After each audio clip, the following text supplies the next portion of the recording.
Shalom, nama saya Muhammad Rusli Mono Arfa.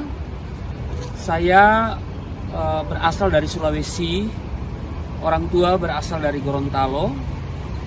Saya dibesarkan dalam keluarga yang tentu sangat kental dengan syariah agama Islam.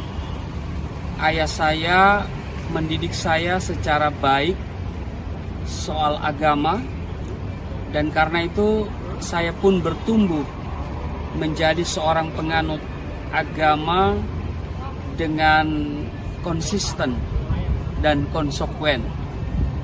Saya tidak pernah membayangkan satu saat saya akan jadi Kristen. Bagi saya,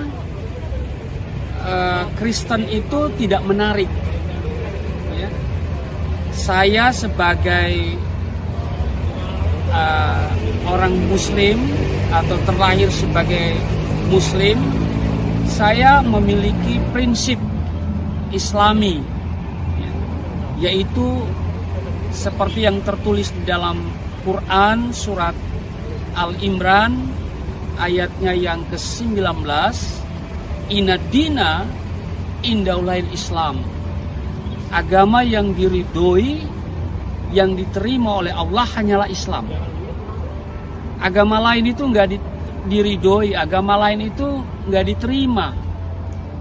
Ya, karena itu saya menganggap bahwa agama Islam adalah agama yang terbaik. Tidak pernah berpikir untuk jadi Kristen. Jangankan jadi Kristen, bergaul dengan orang Kristen itu saya membatasi diri. Dan saya juga pegang Quran surat ketiga ayat 85. Dikatakan waman yabtagi gairal islami dina falan yuqbala minhu wa huwa fil akhirati minal hasirin. Barang siapa mencari agama selain Islam, tidak diterima daripadanya, dan di akhirat dia termasuk orang yang rugi. Jadi saya sangat menyadari kalau saya keluar dari Islam, saya tergolong orang yang rugi.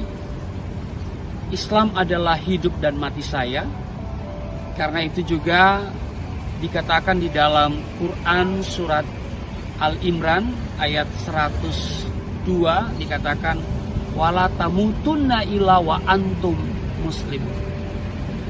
Dan jangan kamu mati kecuali dalam keadaan beragama Islam.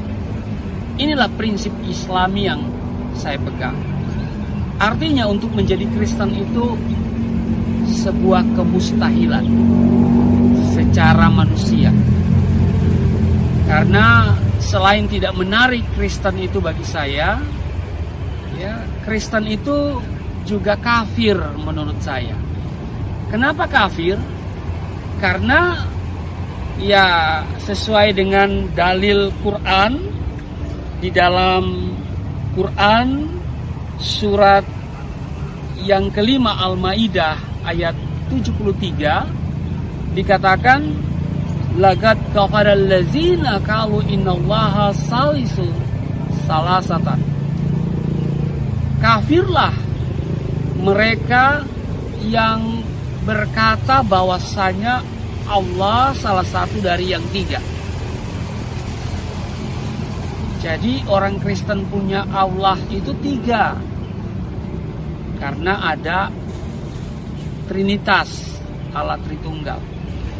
Jadi bagi saya Allah Tritunggal itu ya Allah Bapa, Allah Anak, Allah Roh Kudus.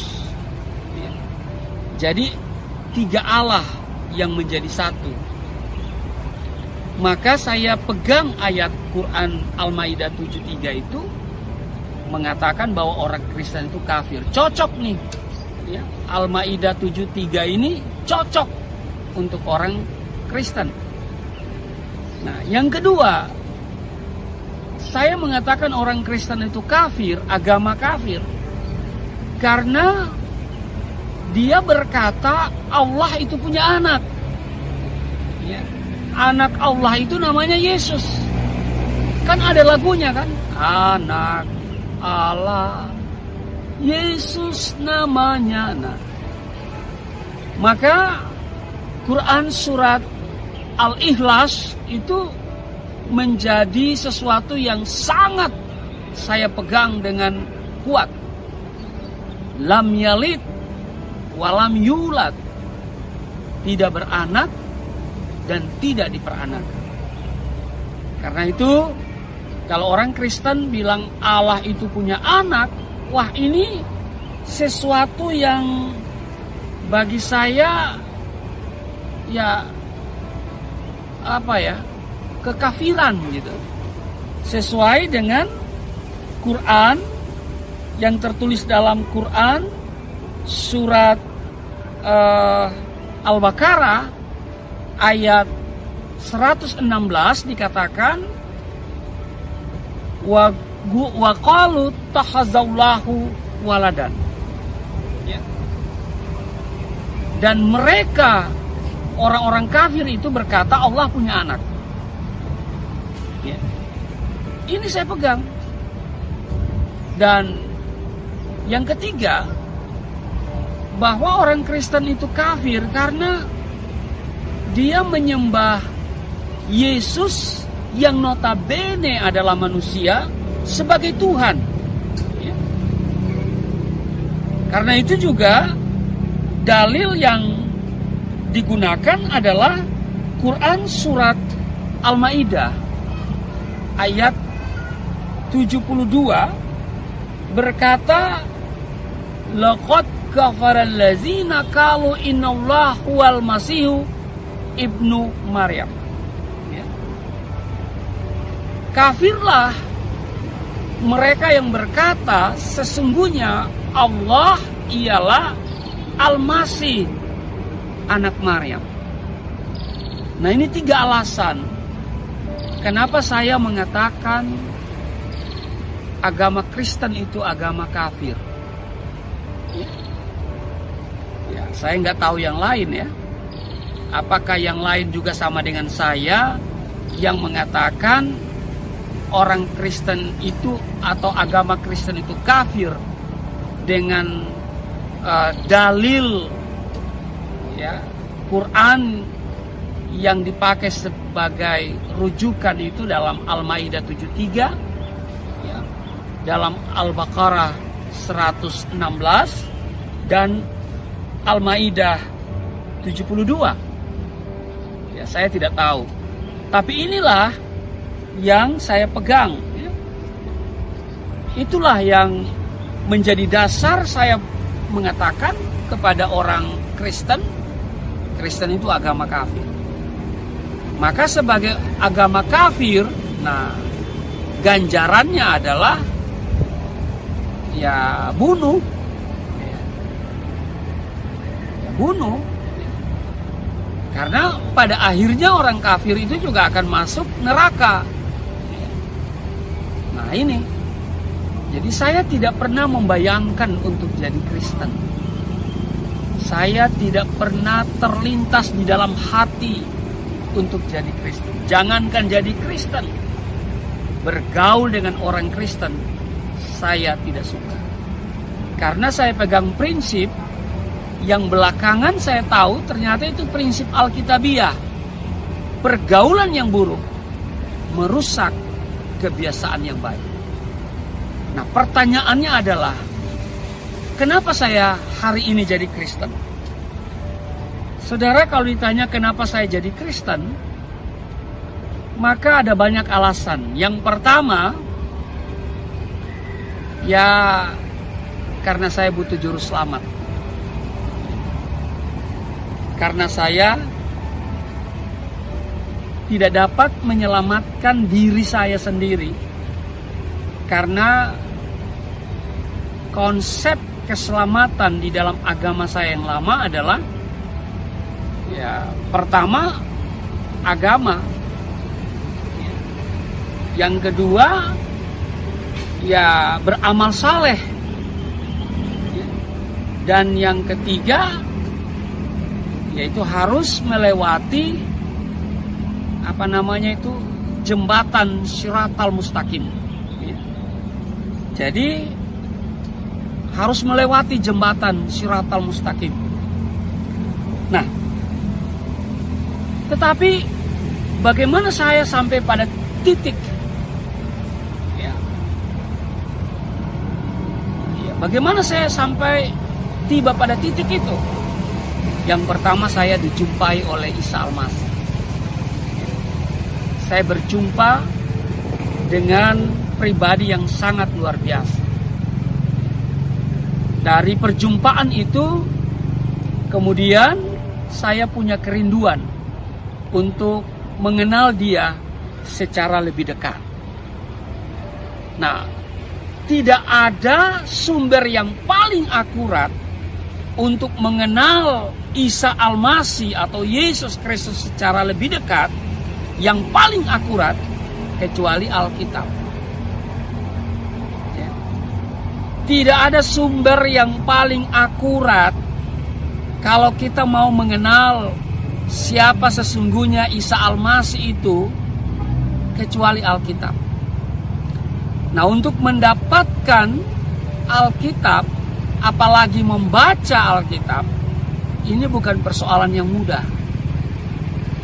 Kalau hari ini ya teknologi sudah sangat canggih, luar biasa, kita bisa download ya, udah keluar semua itu, ya, udah Alkitab, ya, Al-Quran kita download ya, bisa.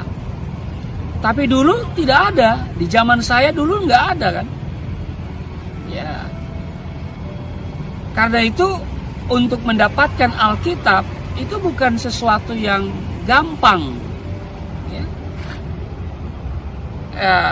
Gampang, ya, bukan sesuatu yang gampang menurut saya, karena memang kami tidak dianjurkan untuk membaca Alkitab, ya. Tidak pernah disarankan untuk membaca kitab lain selain Al-Quran.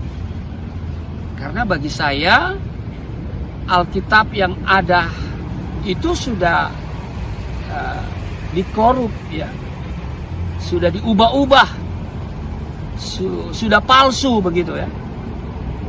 Karena itu ya sejak kecil saya ditanamkan jangan baca Alkitab.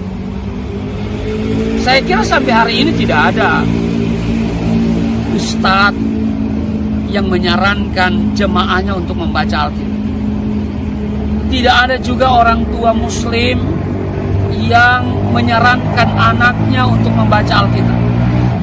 Ya memang tidak pernah disarankan. Tetapi percaya iya. Ya karena masuk dalam rukun iman yang ketiga. Rukun iman yang pertama percaya kepada Allah, rukun iman yang kedua percaya kepada malaikat, yang ketiga percaya kepada kitab yang pernah diturunkan oleh Allah, yaitu Taurat, Zabur, dan Injil. Ya. Walaupun kami percaya, tapi ya bahwa Alkitab yang ada itu sudah disempurnakan di dalam Al-Quran. Ya. Jadi Injil, ya, Taurat, Zabur, dan Injil itu sudah ada di dalam Al-Quran. Jadi bagi saya membaca Al-Quran itu sudah lebih dari cukup. Ya, tidak perlu harus baca Injil lagi. Ya baca Quran saja. Ya. Karena itu untuk membaca Alkitab itu sesuatu yang problem bagi saya. Nah, kenapa? Karena itu yang tidak dianjurkan. Yang kedua, kalau ayah saya kedapatan saya baca Alkitab, waduh ini persoalan. Ya bisa innalillahi wa inna ilaihi rajiun ya saudara. Ya. Nah, tetapi kenapa saya harus baca Alkitab? Ya, saudara, untuk membaca Alkitab saya harus kumpulkan keberanian. Artinya saya harus punya alasan yang kuat kenapa harus baca Alkitab. Maka kalau ditanya kenapa Anda baca Alkitab? Yang pertama ya karena rukun iman yang ketiga. Rukun iman yang ketiga percaya kepada kitab yang pernah diturunkan oleh Allah. Ya. Nah, yang kedua, saya kasih 3 alasan saja. Kenapa saya harus baca Alkitab? Kenapa saya berani baca Alkitab? Yang kedua, Quran surat Al-Maidah ayat 46. Di sana dikatakan wa atainahul injila fi hudan wa nurun. Allah berkata begini, kami berikan Injil. Di dalam Injil itu fihi hudan, di dalamnya ada hudan, ada hidayah, ada petunjuk. Jadi Quran mengatakan Injil itu ada petunjuk. Waduh, saya bangga punya Al-Quran. Ya, karena ternyata Al-Quran mengatakan Injil itu ada petunjuk. Bukankah kita ini membutuhkan petunjuk dalam hidup ini? Apa yang saudara butuhkan dalam hidup ini? Sebutkan apa kebutuhan, apa yang engkau butuhkan, maka saya akan menjawab dengan satu kalimat pendek. Alkitab atau Injil adalah petunjuknya. Bukan cuma hudan, tapi juga wanurun. Dikatakan dan cahaya yang menerangi. Jadi di dalam Injil itu ada terang. Terang itu artinya jelas. Ya. Maka kalau ada sesuatu yang gak jelas kita jumpai dalam hidup ini, bacalah Injil, bacalah Alkitab, maka semuanya akan jelas. Ya. Alasan yang ketiga, yang kemudian saya berani baca Alkitab, adalah surat Yunus, surat yang ke-10 di dalam Al-Quran ayat 94. Ya, saya akan bacakan ya supaya supaya tidak salah ya, saya akan bacakan ya. Di dalam Quran surat Yunus ayat 94.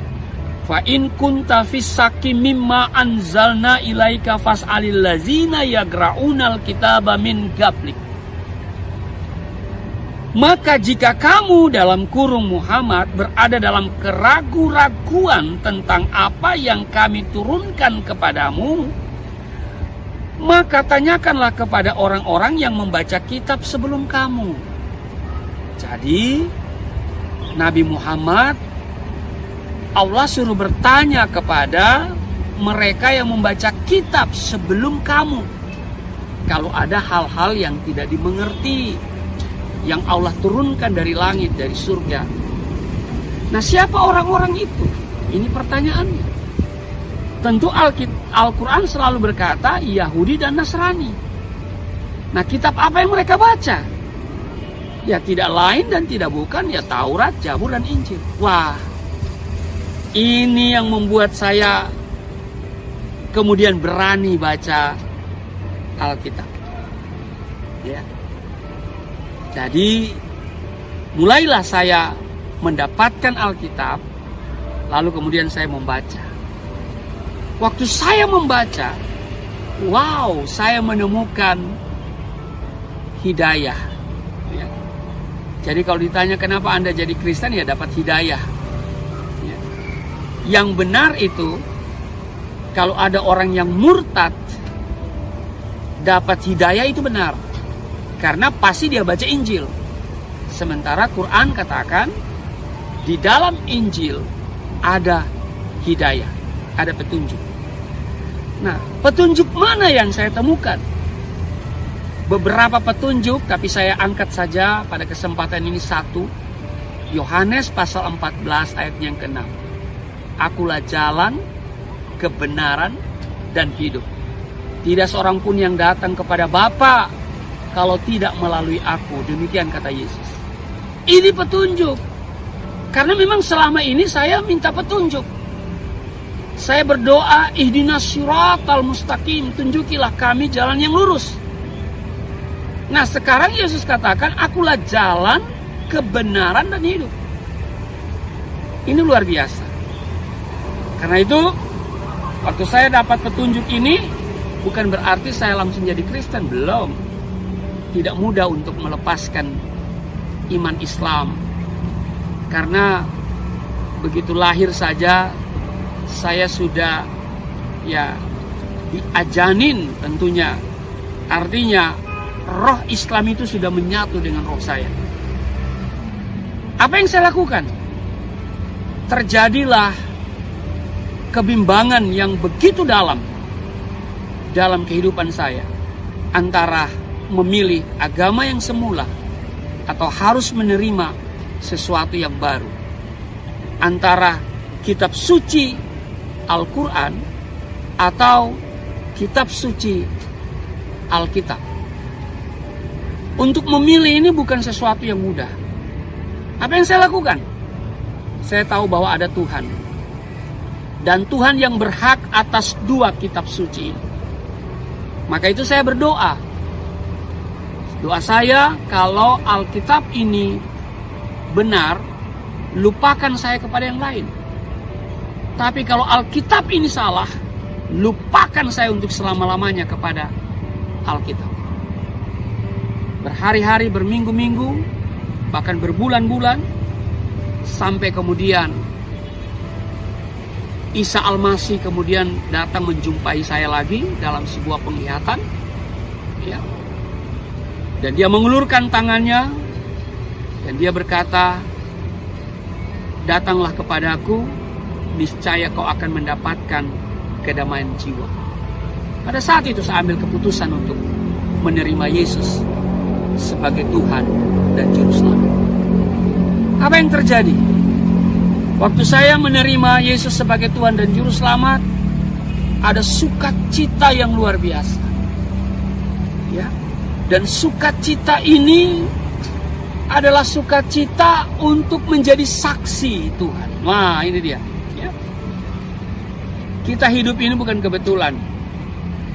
Kita hidup ini dengan satu penugasan dari Tuhan, yaitu menjadi saksi.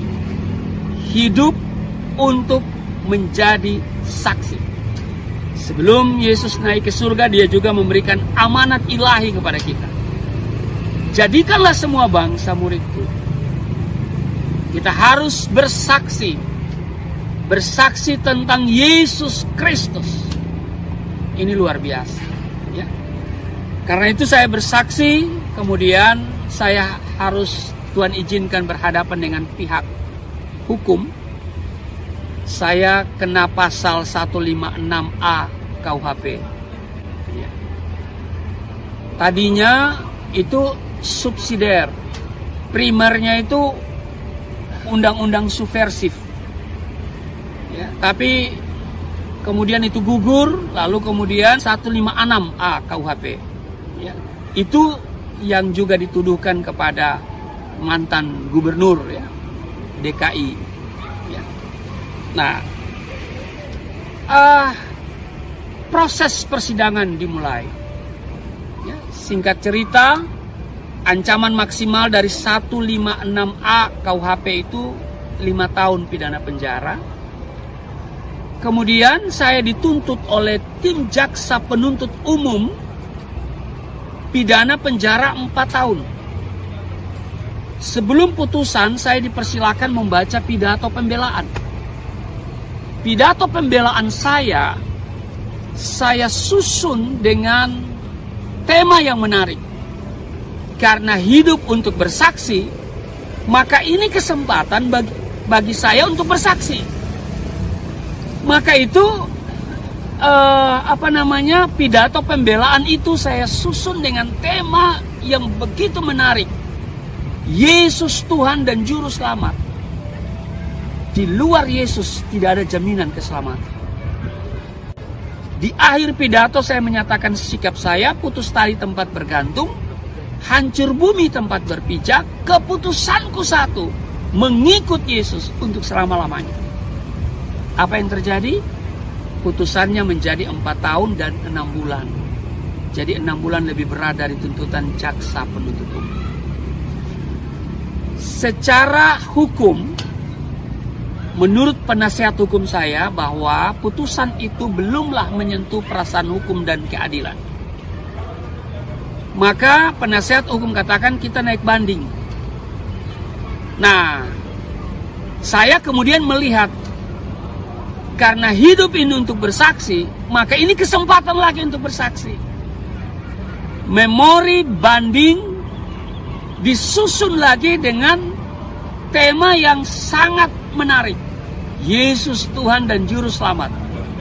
Di luar Yesus tidak ada jaminan keselamatan.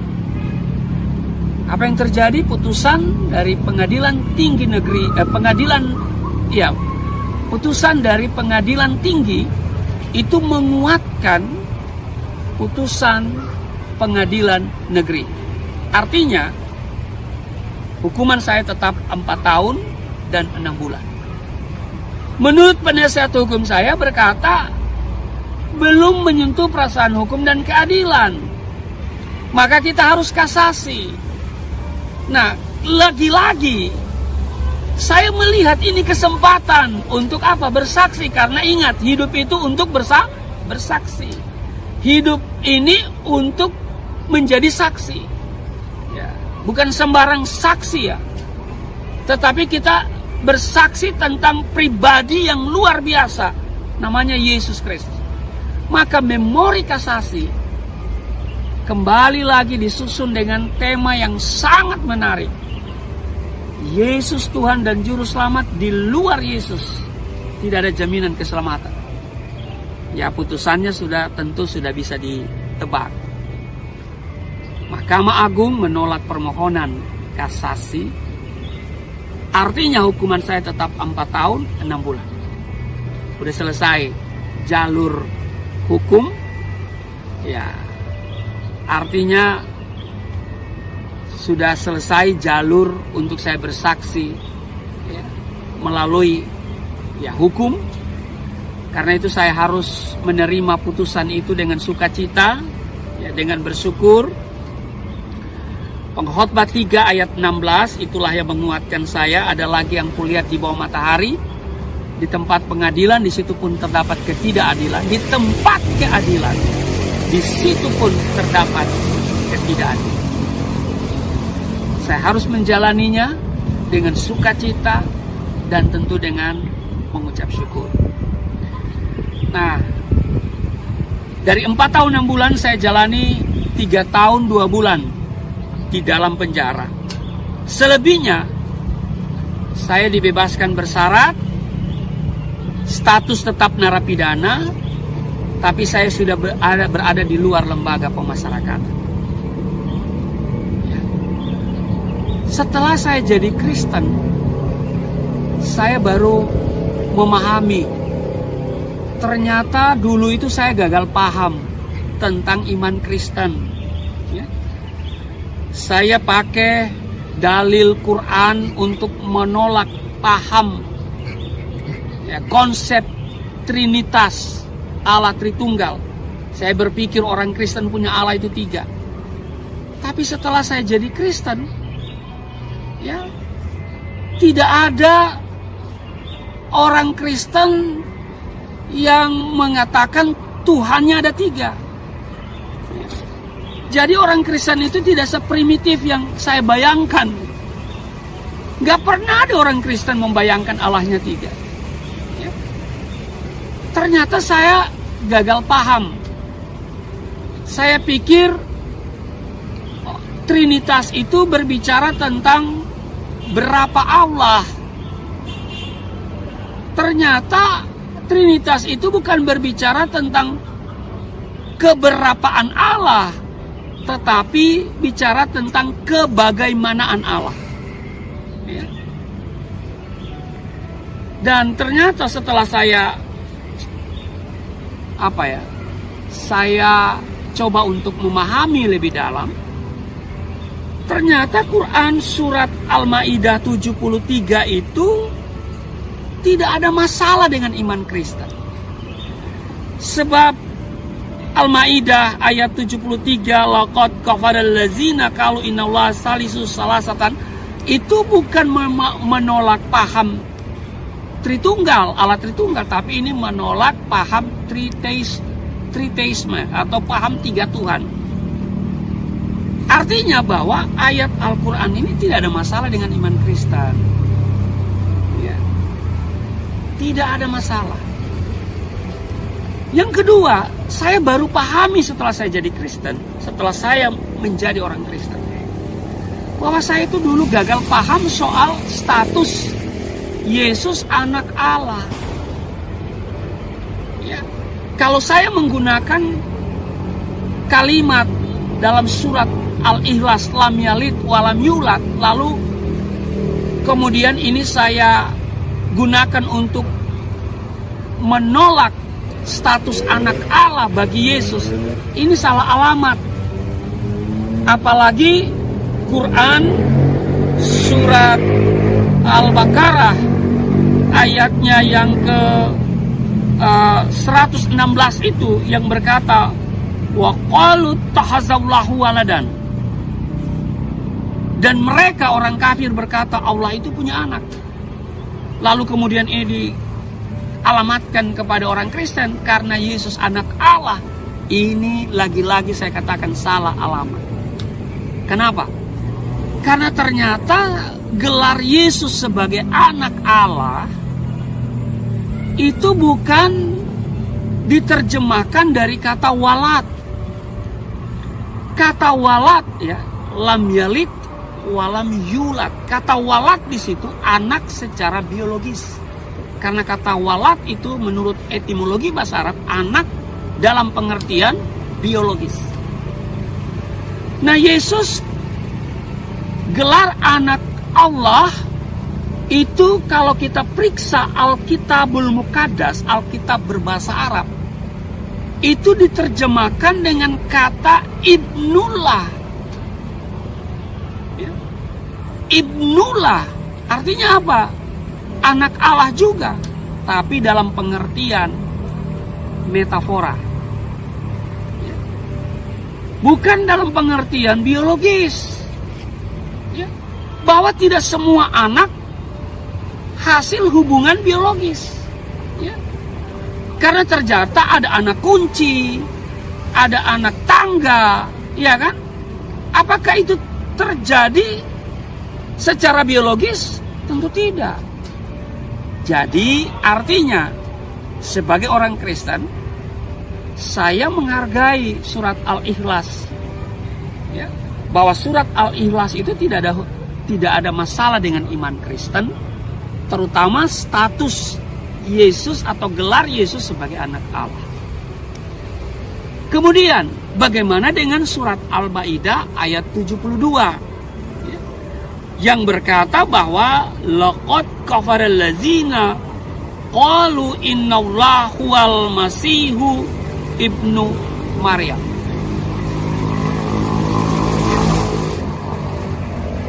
Sesungguhnya telah kafirlah orang-orang yang berkata sesungguhnya Allah ialah Al-Masih putra Maryam. Bahwa orang Kristen itu kafir karena menganggap Yesus itu Allah. Yesus itu manusia. Itu pendapat saya dulu. Jadi kafir kalau ada orang mengatakan Yesus itu Tuhan. Karena itu saya selalu bantah teman saya, ada namanya Semi Dangawa, anak pendeta itu. Selalu saya tanya ke dia, kalau ada ucapan Yesus, kalimat yang keluar dari mulut Yesus, akulah Tuhan, sembahlah aku, ya, maka saya akan jadi Kristen. Haleluya. Tapi buktinya saya jadi Kristen, walaupun tidak ada ayat itu, kalimat seperti itu. Nah, saya baru pahami ternyata, ya, Yesus itu tidak ada yang angkat jadi Tuhan. Tidak ada yang melantik jadi Tuhan. Karena memang dia adalah Tuhan dari sononya. Sesuai dengan berita yang disampaikan oleh malaikat dari surga. Di dalam Lukas pasalnya yang kedua, ayatnya yang ke-11. Ya. Hari ini telah lahir bagimu yaitu Kristus Tuhan di kota Daud. Jadi Yesus itu adalah Tuhan, tetapi dia datang ke dunia ini bukan untuk membuktikan dia Tuhan. Karena itu dia tidak berteriak-teriak, ya, "Hei, aku Tuhan, sembahlah aku."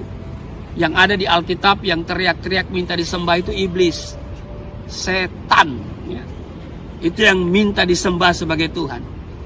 Tapi Tuhan sendiri ya tidak berkoar-koar, ya. Tidak perlu dia berkoar-koar. Saya kasih ilustrasi begini. Jokowi itu dilantik menjadi presiden tanggal 20 Oktober 2019 pada periode kedua. Pada saat itu diproklamirkan bahwa dia adalah presiden. Seluruh dunia tahu. Nah, waktu dia belusukan ke daerah-daerah, dia tidak perlu lagi teriak-teriak, aku presiden, aku presiden, aku presiden. Kan nggak ada. Nggak pernah kita dengar begitu. Bahkan dia kadang-kadang, ya, dia menanggalkan, ya, jabatan presiden itu karena dia mau dekat dengan rakyat.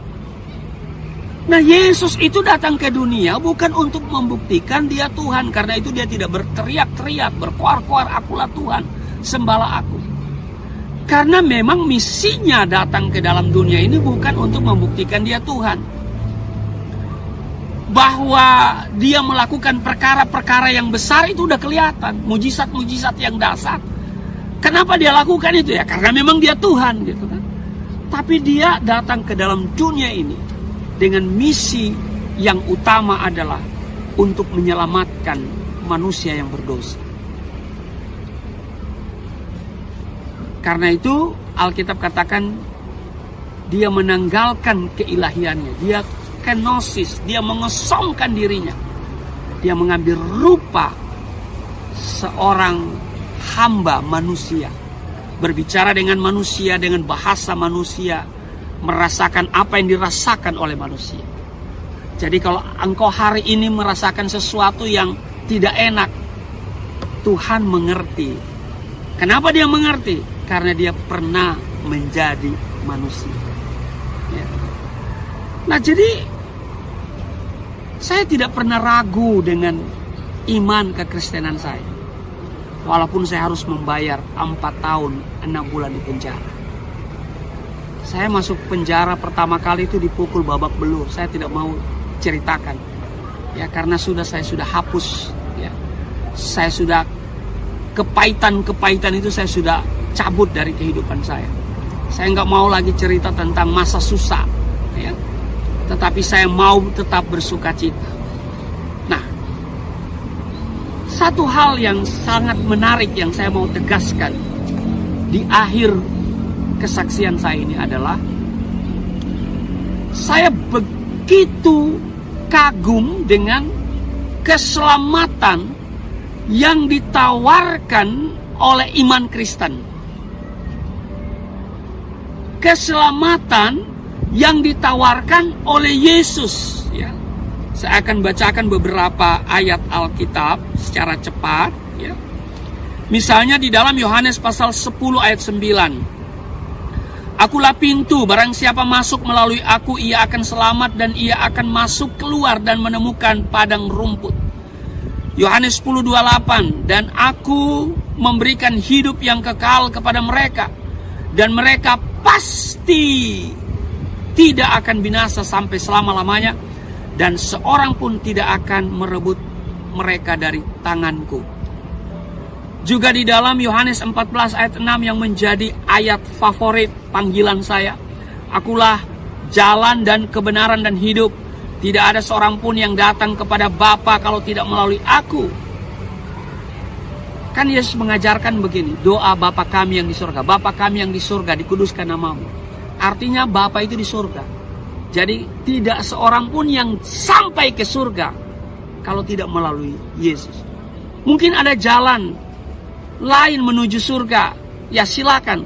Tetapi bagi saya jalan satu-satunya yang benar menuju hidup yang kekal adalah di dalam Yesus Kristus. Dan Kisah Rasul pasal 4 ayat 12. Dan keselamatan tidak ada di dalam siapapun juga selain di dalam Dia. Sebab di bawah kolong langit ini tidak ada nama lain yang diberikan kepadanya yang olehnya kita dapat diselamatkan. Wow, luar biasa. Ya. Maka konsep keselamatan di dalam kekristenan ini begitu luar biasa. Di dalam Markus 16 ayat 16, barang siapa yang percaya dan dibaptis diselamatkan, yang tidak percaya binasa. Saudara tidak percaya Yesus, Alkitab bilang binasa. Ya. Nah, karena itu saya bangga menjadi seorang Kristen. Walaupun saya harus mengalami penderitaan di penjara, saya tidak pernah melangkah mundur setapak pun dari Yesus. Ya. Karena bagi saya, Yesus satu-satunya jalan menuju surga. Jadi saya boleh tegaskan, saya tidak butuh nabi, saya tidak butuh rasul. Karena nabi dan rasul hari ini punya status yang sama, yaitu almarhum. Tetapi Yesus, dia hidup. Karena itu saya butuh juru selamat. Banyak nabi-nabi, banyak rasul-rasul, tapi cuma satu juru selamat. Agama boleh banyak, kepercayaan boleh bertambah, tetapi penebus dosa hanya satu. Banyak agama dan kepercayaan, tapi cuma satu penebus dosa. Siapa dia? Dialah Isa putra Maryam, yang telah datang membawa terang bagi kita semua, umat manusia yang mau percaya dan bertobat. Dialah Isa putra Maryam, yang telah datang membawa terang bagi kita semua, umat manusia yang percaya. Aduh, banyak hal yang mau saya sampaikan sih, tapi saya pikir nanti kelamaan, nanti orang yang mendengar, menyaksikan bisa bosan. Maka saya akhiri sampai di sini. Ya, ingat, hidup ini untuk bersaksi, menyaksikan tentang perbuatan yang ajaib, tentang pengalaman yang sangat pribadi dengan Tuhan. Ya, karena itu saksikanlah kepada semua orang dimanapun engkau pergi dan berada. Tuhan Yesus memberkati. Haleluya. Amin.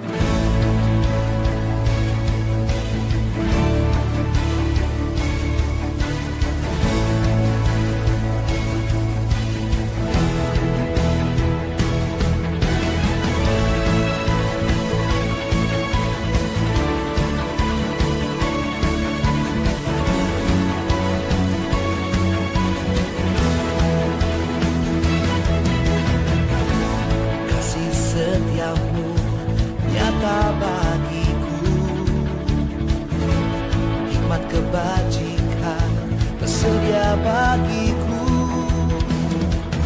Sebab Tuhan sanggup limpahkan segalanya, dan anugerahnya sangat besar bagiku. Aku diberkati, aku dilimpahi, karena Tuhan sanggup menyediakan. Aku diberkati, aku dilimpahi atas sempurna anugerah Tuhan bagiku.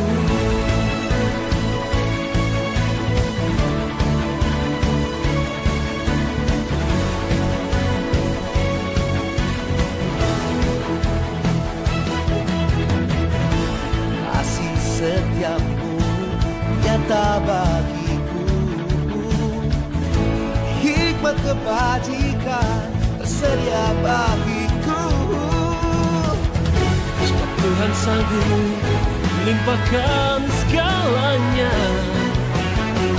dan anugerahnya sangat besar bagiku. Aku diberkati, aku dilimpahi, karena Tuhan sanggup untuk menyediakan. Aku diberkati, aku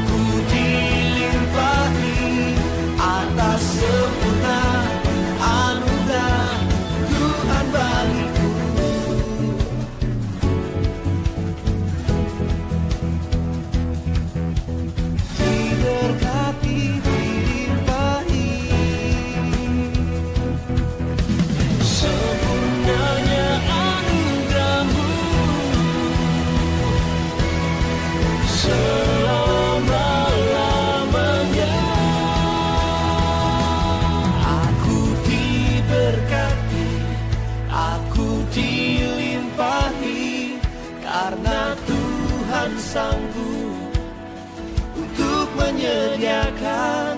Aku diberkati, aku dilimpahi atas sempurna anugerah Tuhan bagiku.